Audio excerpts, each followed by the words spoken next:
श्रीराम समर्थ गुरुजी, सर्वांना श्रीराम समर्थ. मी वास्तुविशारद वर्ग बॅच क्रमांक 16 चा विद्यार्थी, वर्ग नंबर 2.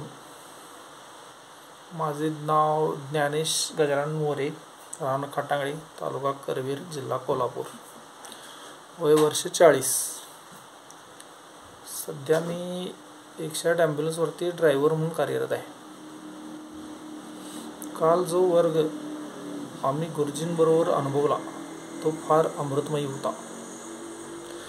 कालच्या वर्गामध्ये आम्हाला दुसऱ्याच दिवशी गुरुजींनी वास्तुशास्त्राची पंचतत्व यांची माहिती दिली.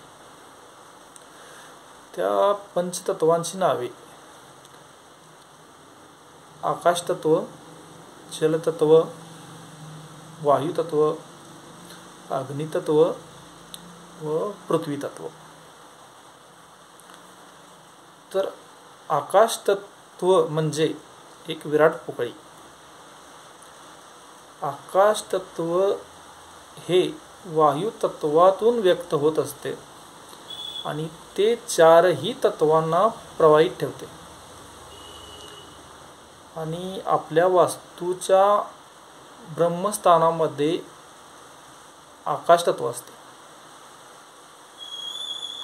आता वायुतत्व, वास्तूच्या वायव्य दिशेला वायुतत्व असते आणि वायुतत्वामधून जलतत्व प्रवृत्त होते व जलतत्वामधून वायुतत्व प्रवृत्त होते. आता जलतत्व, जलतत्व हे वास्तूच्या ईशान्य दिशेला असते.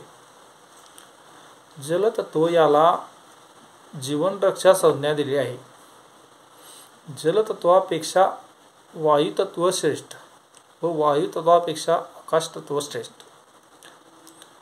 या सर्व गोष्टींचा समन्वय साधणे आवश्यक आहे. आणि जलतत्वामध्ये अग्नी प्रयुक्त आहे. आता अग्नितत्व, अग्नितत्व हे वास्तूच्या आग्नेय दिशेला असते. आपल्या वास्तूमध्ये अग्नितत्व जर ठीक असेल तर सर्व ठीक आहे, नाहीतर सर्व वृक्षपणा वाढत जातो. वृक्ष म्हणजे राख आणि राख हे पृथ्वीचे प्रतीक आहे. आता आपण पृथ्वी तत्व. पृथ्वी तत्व हे वास्तूच्या नैऋत्य दिशेला असते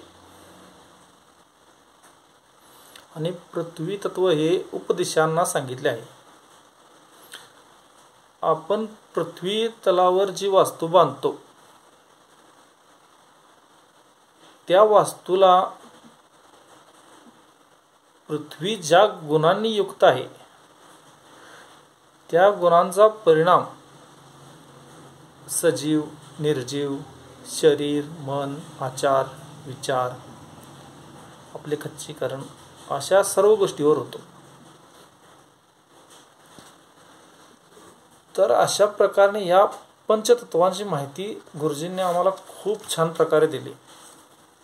त्याबद्दल गुरुजींचे शतशत आभार. गुरुजी, तुम्ही सांगितल्याप्रमाणे माझ्या घरी देखील पृथ्वी तत्व तसेच अग्नितत्व